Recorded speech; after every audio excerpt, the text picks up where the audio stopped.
Welcome back to High Stakes English Podcast, where we help you achieve the career breakthroughs you deserve by mastering the language of the boardroom. I am Leo, a career strategist who has spent a decade helping elite professionals stop playing small and start demanding their true market value. And I am Maya, your business English coach. I specialize in giving global leaders the mechanical tools they need to ensure their expertise isn't lost in translation. So, to kick things off today, I think we really need to confront something uncomfortable. Oh, absolutely. I want you, the listener, to ask yourself a really hard question right now. How many of you have sat in a high-pressure meeting, absolutely knowing you had the exact solution to a massive problem, but you stayed completely silent? Because you were terrified they'd realize you didn't actually belong there. Right. Exactly. Or, how many times have you looked at your latest promotion and thought, I just got lucky, and today is the day they finally find out I'm a total fraud. Yeah, that little voice is brutal. So today we are dismantling the fraud in the boardroom. Because look, you didn't trick them into hiring you. You're just using a script that makes you sound like a fluke. We're dissecting the actual mechanics of imposter syndrome here, like not just as a vague, sad feeling, but as a destructive force that actively sabotages the language you choose when the stakes are at their absolute highest. Right. So let's ground this in a real scenario to see how this, plays out in the wild. I want to introduce you to Priya. Okay, yeah. Priya's case is fascinating. It really is. So Priya is a senior data scientist based in Bangalore. And on paper, her technical receipts are completely bulletproof. She holds a master's degree in artificial intelligence and 3 separate patents. Wow. So she is undeniably elite in her field. Exactly. Top tier. But having the receipts and, actually communicating the rhetoric of a leader, those are 2 entirely different skill sets. Oh, 100%. You can possess all the data in the world, but if your delivery is compromised by self-doubt, the boardroom is just going to dismiss the data entirely. Right, which brings us to the disaster. Priya found herself on this high-stakes Zoom call with the C-suite of a major retail giant based in London. And it's a total crisis scenario. Like bleeding cash kind of crisis. Exactly. The company is losing millions of dollars a day due to this massive cascading supply chain glitch. They're panicked. But Priya, utilizing her AI background, she actually has the mathematical fix. She found the exact anomaly in the system. Yes. But internally, she's, grappling with that little voice telling her she just got lucky with a recent promotion. She feels like an imposter surrounded by all these heavy-hitting executives. So when it's her turn to speak, she completely sabotages her own career capital. Yeah, and I actually have the transcript of what she said to those executives, and I really want you to listen to the mechanical breakdown of her delivery here. She unmutes her microphone and says, "I'm sorry, I just wanted to quickly mention I might be overstepping here, but I was thinking maybe the algorithm needs a tweak. I'm still getting up to speed on the UK market, so correct me if I'm wrong." Ouch. Think about that communication like UI or UX design in software, right? When you build an interface, your ultimate goal is to reduce friction so the user gets to the core value as fast as possible. Right, a seamless experience. Exactly. But every time Priya uses a qualifier, she is adding an unnecessary click. She's creating massive friction between her expertise and the executive's comprehension. Yeah, by the time she actually gets to the algorithm tweak, the listener has experienced so much cognitive drop-off that they aren't even paying attention to the solution anymore. Right, they've checked out. She's forcing the C-suite to wade through her own insecurity before they can even access the data. Let's dissect the specific language she used. She literally starts with an apology for taking up space. I'm sorry. Yeah. Then she minimizes her contribution with "just wanted to quickly mention." She actively flags herself as an outsider by saying, "I might be overstepping."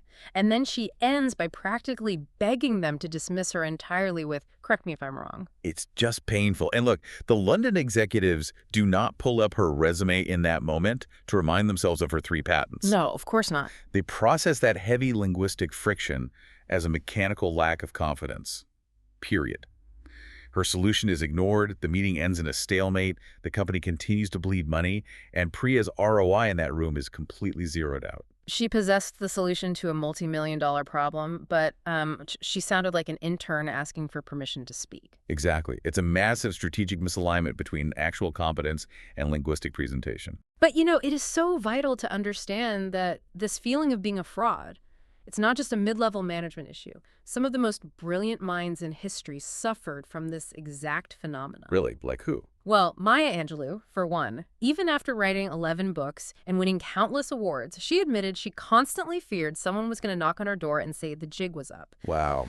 And Albert Einstein literally described himself as an involuntary swindler, feeling like his life's work didn't deserve the global attention it received. An involuntary swindler. I mean, that is an incredibly heavy burden for someone who literally redefined physics to carry. Right. But let's look at the boardroom environment itself. Like, why does that specific corporate setting trigger such intense feelings of being a fraud?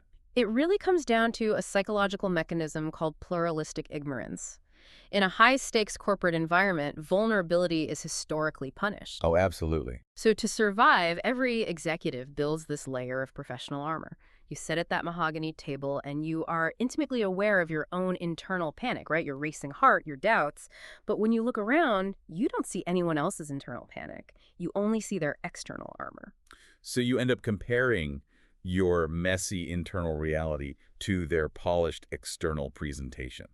You create this false baseline, assuming everyone else is like as confident as they look simply because no one is actively voicing their insecurity. Exactly. And the real tragedy is that the vice president sitting across from you is doing the exact same calculus. They are terrified that you are going to expose them. That's wild. And this dynamic feeds directly into the Dunning-Kruger effect, right? Which completely flips our assumptions about confidence on their head. Wait, yeah, I want to unpack that because the Dunning-Kruger effect suggests that Priya's 3 patents, her actual expertise, are the very things causing her panic. Like, how does that mechanism work? Yeah, so when you truly master a subject, your high competence allows you to see the vast, terrifying complexity of it.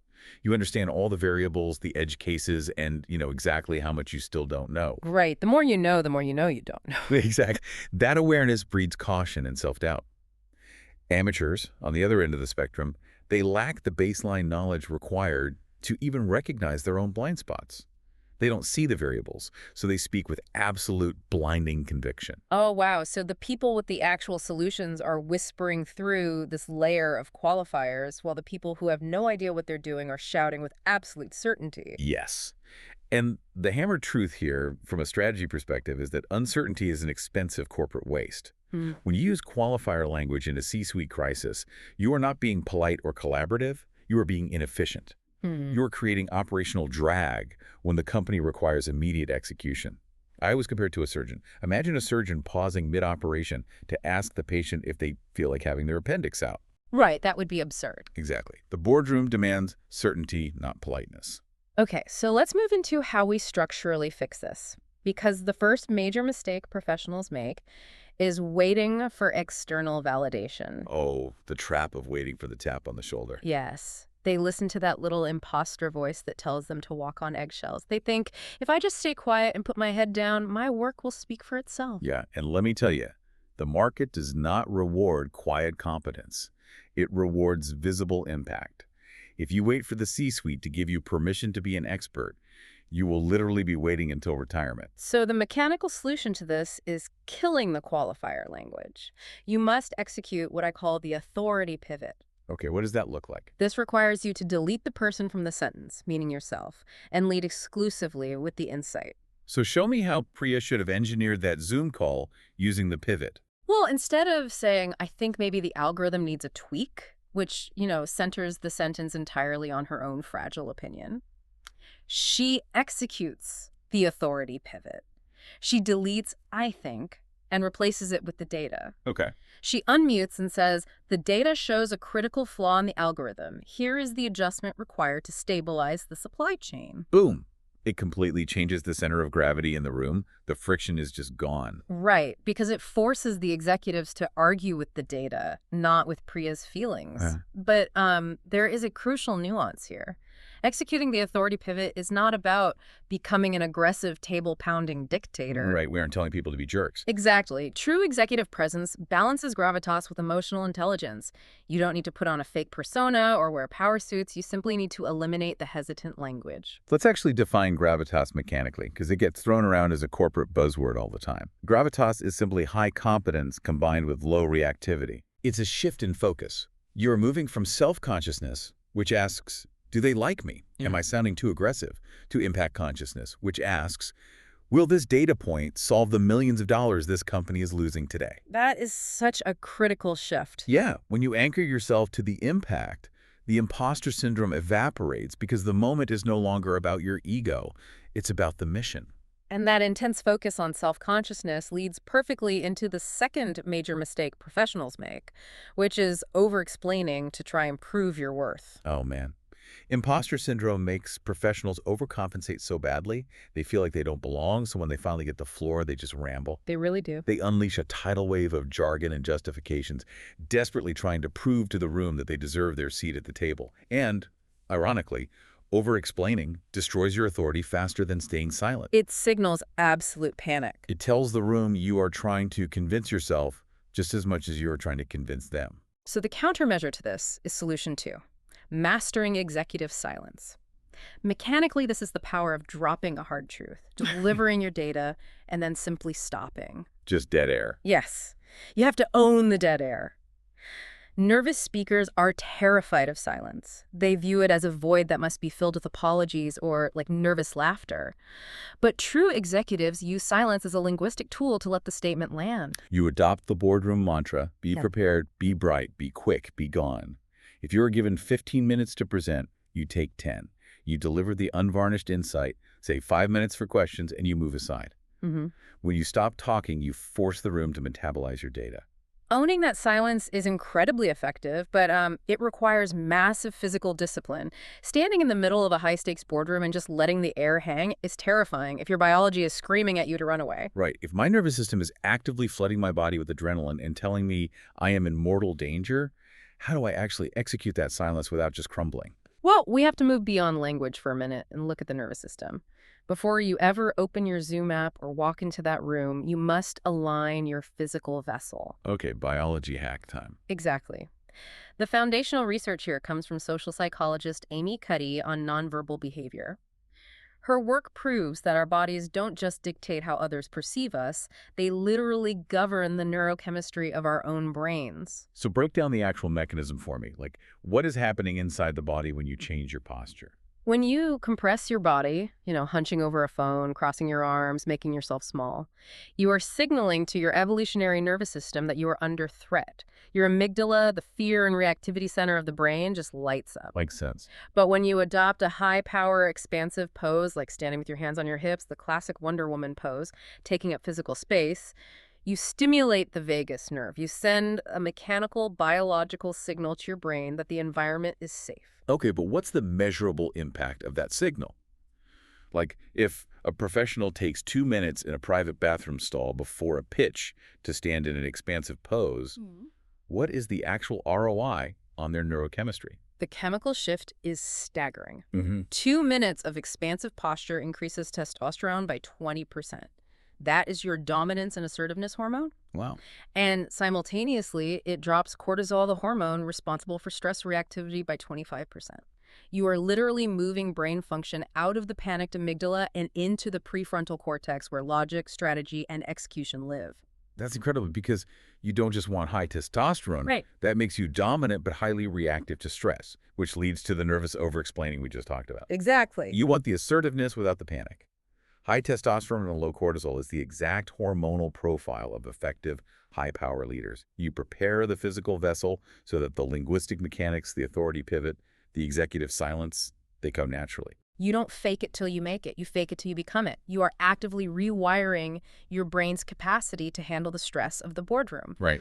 But look, even with the right biology and the right language, managing the psychological fallout requires daily maintenance. We need tangible tools for management to keep the imposter syndrome from creeping back in. Oh, absolutely.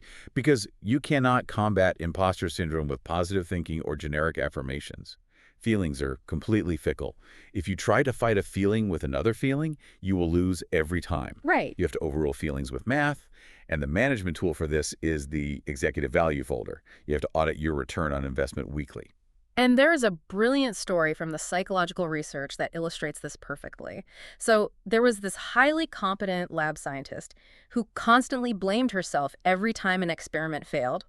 Her imposter syndrome convinced her she was simply incompetent. Yeah, internalizing the failure. Exactly. But instead of spiraling, she started meticulously documenting the root cause of every single failure in a ledger. And over time, she looked at the data, the math, and realized the vast majority of the problems were actually due to faulty lab equipment, not her abilities. She documented her way out of imposter syndrome. Every professional must do the same with their career capital.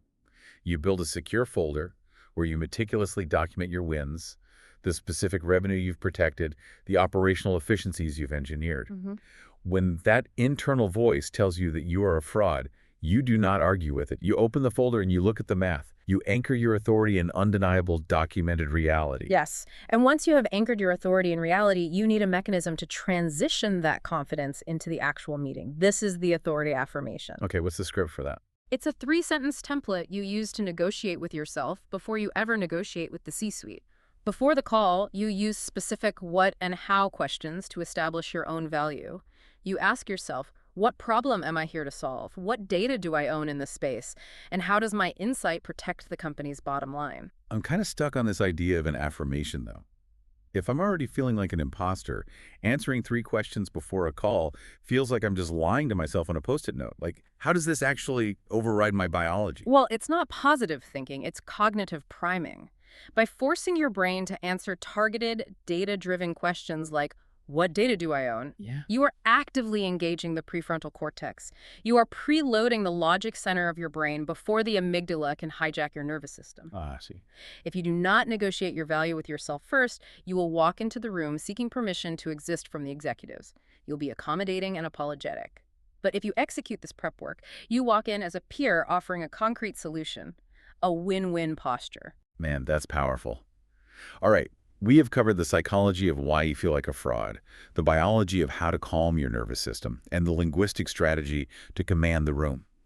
Now it is time for execution. Yes. Here is your strategic mission, your closing challenge. I want you to audit your Slack messages and your sent emails from the past week. Do a simple keyword search. Count exactly how many times you use a qualifier to soften your expertise. Oh, that's going to be a wake-up call for a lot of people. It really is. Look for the friction words, I think, maybe, just, and sorry. Tally them up. Then ask yourself, how much career capital and authority am I bleeding out every single week by using this language? And here is your mechanical homework to go with that. Tomorrow, I want you to step into one full meeting without using the words sorry or I think, not once. Not even once. Nope. Execute the authority pivot, lead exclusively with the data, drop the hard truth, and then employ executive silence. Let the dead air do the heavy lifting for you. Watch how the room's perception of your gravitas shifts instantly when you stop adding friction to your own expertise. It will feel deeply uncomfortable at first, but that discomfort is the price of admission to the next level of your career. Which leaves us with a final paradigm shift to mull over. We spent this time strategizing how to overcome imposter syndrome. But what if feeling like an imposter isn't a disease to be cured? What if it is actually the ultimate metric of career growth? Right. If you never feel like a fraud, if you never feel that knot of panic in your stomach before a presentation, it means you are only ever doing things you already know how to do. It means your career has stagnated and you are playing it entirely too safe. The goal of executive presence is not to magically eliminate the fear of stepping into the unknown. The goal is to stop letting that fear dictate your vocabulary. You can feel the doubt, acknowledge the pluralistic ignorance around you, align your biology, and still deliver your data with absolute unyielding certainty. Strategy over grammar.